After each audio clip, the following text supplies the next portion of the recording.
Fala galera, meu nome é Fernanda Cordeiro, professora de Química do Cefet, e mais uma aulinha com simulados. É que a gente agora tá, né, no projetinho de exame de qualificação, porque ela se parece mais com a prova que vem aí em 2022, que é aquela prova com 7 questões, né, de múltipla escolha. Então a gente vai trabalhar com as questões EQ, porque ela veio muito parecida com as questões do EQ. Então, vamos trabalhar. Essa prova não foi uma prova real, né? Foi uma prova, um simulado que a UERJ lançou em 2019 para a galera dar uma treinada.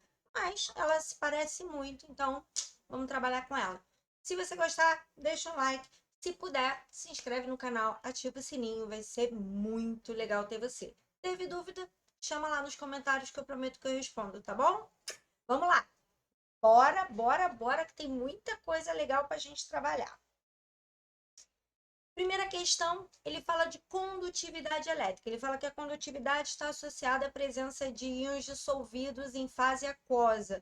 Aí ele vai mostrar algumas soluções, todas de concentração 0,1 mol por litro. E aí ele vai falar do KF, do CaBr2, do NiSO4 e do FSL3. Só para a gente dar aquela aproveitada, vamos lembrar o nome deles, né? KF não tem oxigênio, terminação eto, então ele é um fluoreto de potássio. Lembrando, o potássio tem NOx fixo, então não precisa dizer que tipo de potássio é, porque ele é sempre mais um, então, fluoreto de potássio. O CaBr2 também tem mais ou menos a mesma lógica, é um ânion que é um halogeneto, né? É um aleto que não tem oxigênio, então terminação eto, ele é um brometo. Cálcio também tem NOx fixo, então brometo de cálcio. O SO4 veio do ácido sulfúrico, ele veio do H2SO4, então Ico virato, então ele é um sulfato. O níquel a gente tem que tomar cuidado com o nome, porque níquel tem mais 2 e mais 3 de NOx, assim é ferro, cobalto e níquel, podem ser mais 2 e mais 3, então tem duas formas de chamar esse sulfato. Eu posso tanto chamar de sulfato de níquel 2, como poderia falar sulfato niqueloso, tá? E o ferro, assim como o níquel e o cobalto, também tem inox mais 2 e mais 3, e são cloreto, também não tem oxigênio, terminação eto, então eu tenho um cloreto, e aí eu também sou obrigada a dizer que tipo de cloreto é. Posso chamar de cloreto de ferro 3 ou cloreto férrico, tá? Terminação ico para maior NOx, terminação oso para menor NOx. E aí ele está admitindo dissociação completa, qual é o composto que vai ter a maior condutividade elétrica. Gente, quanto mais íons em solução, maior a chance dele conduzir elétrons. E aí vale a pena até a gente dar aquela lembrada também. O aumento do número de íons em solução também muda, por exemplo, pressão de vapor, né? Pode falar um pouquinho. Não é a ideia dessa questão, mas ela poderia também citar, ele poderia fazer alguma modificação. Então, a gente pode falar que esse composto que tem a maior condutividade elétrica, ele tem maior número de íons em solução. E também vai ser o composto que mais vai interferir numa solução, por exemplo, diminuindo a facilidade com que essa água evapora. Então, um composto que conduz mais eletricidade também vai ter a maior interação entre os íons e a água. Então, ela também vai dificultar mais a evaporação da água. Então, se ele perguntasse, por exemplo, sob pressão de vapor, essa mesma solução seria que ia ter a menor pressão de vapor, beleza? O que eu fiz aqui foi só uma separação dos íons, né? Então, a primeira é um KF, então K mais e F menos, ela libera dois íons. Então, se a gente fosse falar aqui em concentração de íons, cada um deles vale 0,1. Então, eu tenho 0,1 de K mais e 0,1 de F menos. Eu teria 0,2 mol no total de íons. Mas nem precisava fazer essa conta, tá, gente? É só considerar. E ele diz aqui que está todo mundo dissolvido, ele deixa claro isso no texto. Todos os textos, né, todas as observações aqui estão em dissociação completa. Então ele está deixando isso claro, que ele vai dissolver completamente. Então eu tenho aqui, ó, CaBr2, eu tenho um cálcio 2 mais e dois brometos menos. Então vou ter um total de 3 íons. Então teria um total de 0,3 mol por litro, mas não precisa fazer essa conta. Bastava ver que ele ia dissociar completamente. Aqui eu tenho a proporção de 1 para 1, então tem 0,2 também, assim como o KF. E aqui eu vou ter ferro 3, então eu vou ter 1 mol de ferro 3 e 3 mols de cloreto. Vou ter um total de 4 mols de íons, daí um total de 0,4 mol por litro de íons em solução. Então, essa é a solução que vai ter maior condutividade elétrica. Se ele falasse em propriedade coligativa, seria de maior pressão osmótica, seria de ponto de ebulição mais alto, seria de menor pressão de vapor, seria que mais ia demorar para congelar, então seria de menor ponto de congelamento. Então fica aí a dica. Eu sei que a questão não fala de propriedade coligativa, mas a gente aproveita e fala um pouquinho, tá bom? Segunda questão, ele foi fofo, ele já deu uma equação balanceada, olha que legal. Ele falou de um rendimento de 100% também, ele me deu lá uma reação que é super batida, tá? Uma reação onde eu pego óxido de ferro e uso carbono para fazer a redução do ferro, para obter, a partir do minério de ferro, ferro metálico. E aí ele quer em quilogramas a quantidade necessária, né, para obtenção, a quantidade de óxido, né, de minério de ferro necessária para obtenção de 28 quilos de ferro metálico. Gente, essa questão aqui é bem basicona, tá? Bem basicona mesmo. Porque ele dá rendimento de 100%, ele já dá a equação balanceada. Então, é aquela questãozinha bem simples. O que ele poderia fazer aqui? Não balancear a equação? Se ele não balanceasse a equação, essa equação dá para fazer por tentativa. Eu iniciaria a partir do oxigênio, embora eu sei que tem muita gente que não gosta, né? Mas nesse caso específico dessa equação, o oxigênio aparece uma vez cada lado, então dá para começar por ele sim, e por incrível que pareça, seria o caminho mais fácil. Eu tenho 3 oxigênios aqui, colocaria um 3 aqui na frente, ficaria com 6 oxigênios, colocaria um 2 aqui, passaria a ter 4 ferros, colocaria um 4 aqui na frente, e como eu tenho 3 carbonos, colocaria o 3 aqui. Então, se você tivesse que balancear essa equação, por incrível que pareça, eu sei que a galera gosta muito da tal da regra do macho, e o oxigênio fica sempre por último, mas isso não é uma regra fechada, tá? Então, fica a dica nessa questão especificamente, o melhor passo seria começar pelo oxigênio, tá? Então, enfim, mas feito isso, eu tenho aqui uma relação fácil, porque ele está relacionando o óxido de ferro, nesse caso especificamente ele tem um nome, que como esse ferro é ferro 3, seria óxido de ferro 3 ou óxido férrico, e o ferro metálico. Então, está relacionando esse carinha aqui com esse carinha aqui. Proporção de 2 para 4 ou de 1 para 2, se preferir, tá?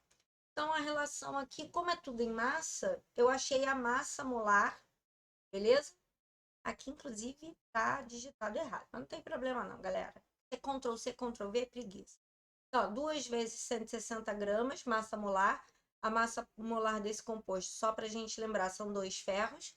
Então, esse composto aqui, ó, 56 vezes 2, mais 16 vezes 3. Isso aqui vai dar 160 gramas. Então, 2 vezes 160 gramas está para 4 vezes 56 gramas de ferro. O ferro aqui é metálico, todo elemento metálico é só ele. Então, ferro metálico é só Fe, cobre metálico é só Cu. Tranquilo. Posso simplificar. 1 e 2 vai ficar bem facilzinho de fazer a conta. E aí, 160 está para 2, assim como x está para 28. Fê, aqui você deixou grama, grama. Aqui você botou em quilo, não tinha que passar para grama? Não precisa. Que quando os dois aqui estão em grama, ele acaba cortando essas unidades, ó. Vou montar aqui para você as unidades, ó. Esse x aqui em unidade seria, ó, grama vezes quilo, ó.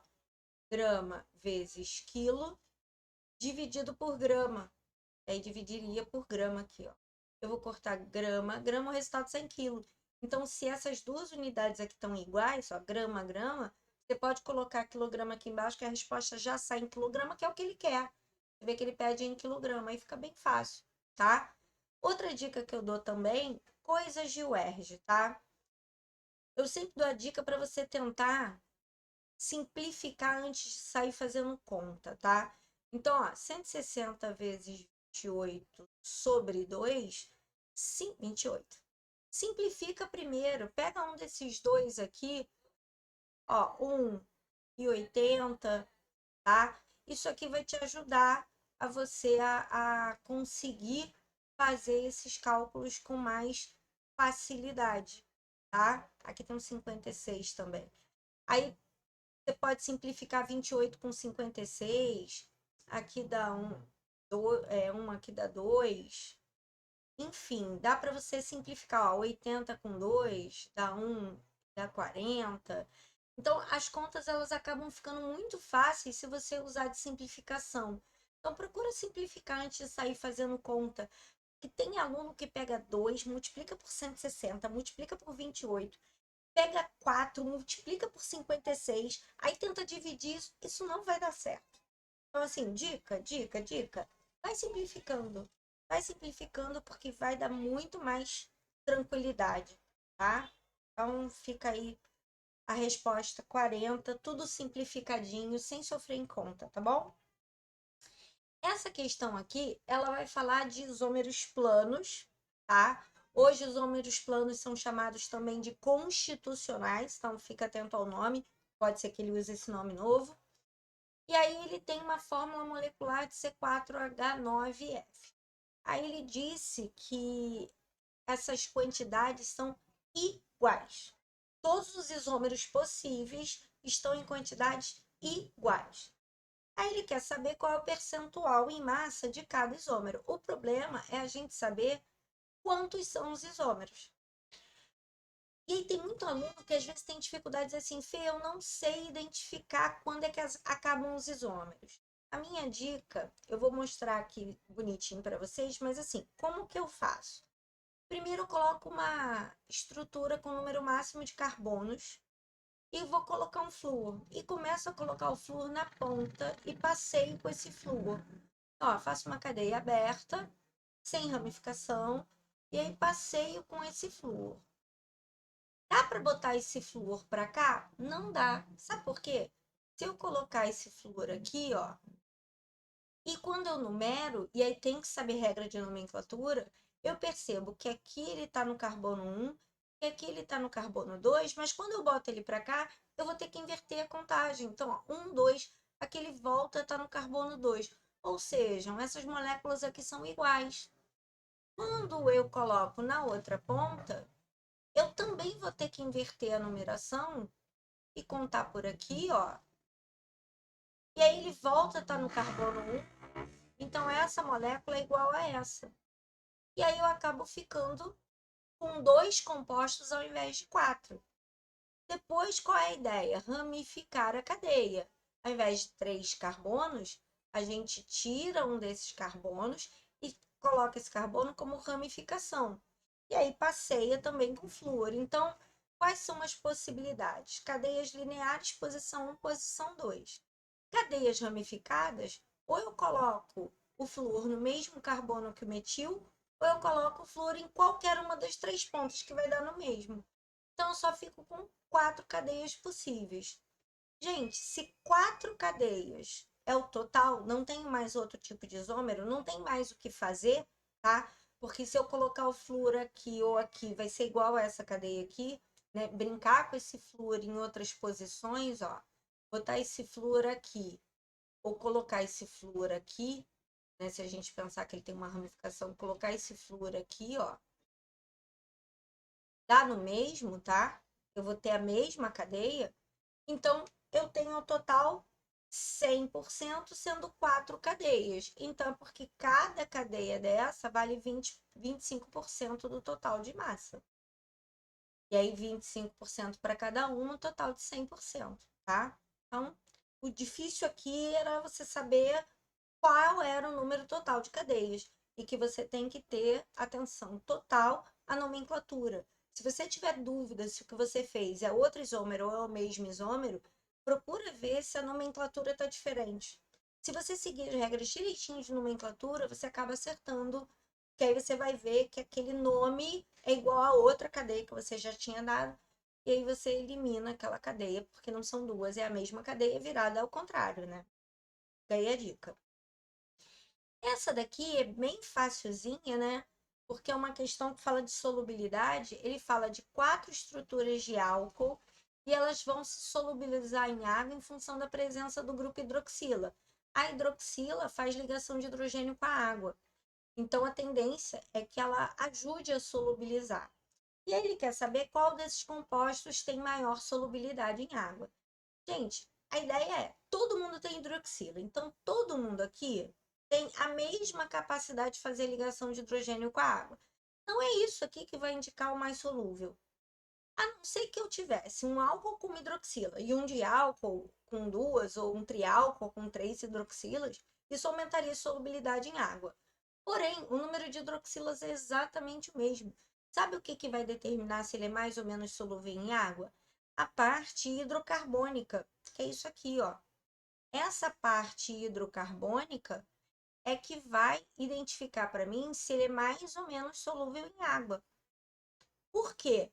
Quanto mais carbonos ele tiver, menos interação com a água ele vai fazer. Por quê? Mais carbonos, eu estou aumentando a parte apolar da cadeia. Então, cadeias menores são sempre mais solúveis que cadeias maiores para qualquer função. Tirando o hidrocarboneto, que é totalmente apolar, e aí não tem mais ou menos solúvel, todo hidrocarboneto é insolúvel em água, mas outras funções que tenham grupos funcionais, que tenham alguma polaridade, quanto menor a cadeia, mais solúvel em água. Então, essa aqui é a menor cadeia e, portanto, a mais solúvel em água, tendo em vista que todas elas têm uma única hidroxila, todas elas podem fazer o mesmo número de ligações de hidrogênio com a água. Então, cadeias menores, cadeias carbônicas menores, menos interações apolares, e aí mais solúvel em água elas serão, beleza? Próxima questão também já viu que soluções é uma coisa que ele gosta, né? Então, eu tenho uma solução. Ih, entrou na hora errada, mas não tem problema não, galera. Eu tenho uma solução bactericida, onde eu tenho uma solução de 4 gramas por litro, e eu quero produzir uma solução, né, a partir de 10 ml dessa solução concentrada, para formar uma solução de 2 litros. Então, é como se eu pegasse, ó, uma solução concentrada, uma solução com uma concentração elevada, eu tirasse dessa solução 10 ml dela, e aí, galera, tirar uma alíquota dessa solução, ela vem na mesma concentração, tá? Tirar um pouquinho dessa solução, ela vem com um número de mol diferente. O número de mol aqui é proporcional ao volume que eu tirei, mas a concentração é igualzinha. E aí eu vou acrescentar uma quantidade de água de modo a ficar com uma solução 2 litros, então eu vou ficar com mais volume, né? Então eu vou ficar com 2 litros de uma solução cuja concentração é mais baixa. E aí eu quero saber qual é a nova concentração em grama por litro.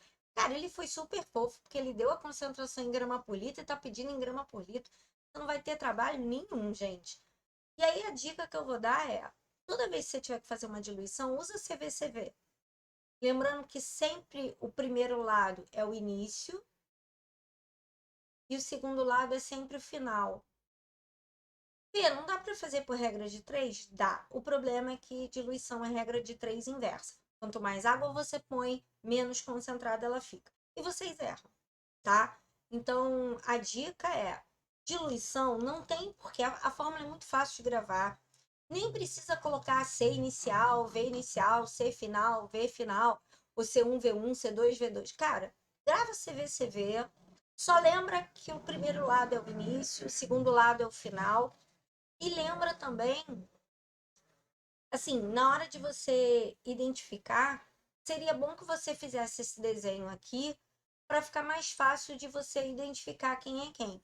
Então, ó, a solução mais concentrada é a solução 4 gramas por litro. Dela eu tirei 10 ml e vou fazer 2 litros de uma solução que eu quero saber a concentração. E aí fica fácil, ó. Inicial, 4 gramas por litro, volume... Ah, Fê, preciso passar para litro?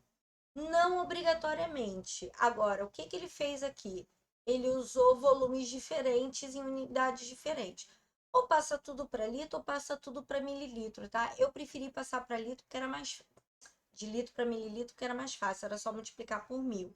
Fê, posso usar aqui em litro também? Posso dividir por 1000? Claro que pode. Então, só se preocupa se essa concentração e essa estão na mesma unidade de medida, né? Se é grama por litro, tem que estar tudo em grama por litro, se é mol por litro, tem que estar tudo em mol por litro. e o volume, que tem que estar tudo em mililitro, tudo em litro. Nesse caso aqui eu joguei tudo para litro. Então, ó, 4 gramas por litro, volume de 10 ml. Aqui, como eu usei grama por litro aqui vai ser em grama por litro, que é o que ele quer. Né? Ele quer a unidade, ó, em grama por litro. E o volume tem que estar na mesma unidade do volume anterior. Então, como aqui estava em 10 ml, eu botei 2.000 ml, porque aí aqui fica em mililitro e aqui também fica em mililitro. Como eu falei, se você usasse litro aqui, ia ter que usar litro aqui, tanto faz, tá? E aí, como ele já queria em grama por litro, já saiu 0,02, molezinha. Nem a conta tá difícil, que você pode cortar, ó, esse zero com esse zero. Aí a sua conta ficaria, ó, 4 dividido por 200. Meu conselho, notação científica, ó. 4, 2 vezes 10 a quadrado. 4 dividido por 2 dá 2. Esse 10 elevado ao quadrado embaixo, quando ele sobe como 10 a menos 2. E aí pronto, a gente acha a resposta sem sofrimento em conta, tá? Bom, galerinha, era isso. Esse simulado realmente só tinha essas 5 questões, não tinha nenhuma questão de biologia ou de física que a gente pudesse dar uma deschavada e utilizar, elas eram bem específicas mesmo, e de química mesmo só tinham essas 5, tá?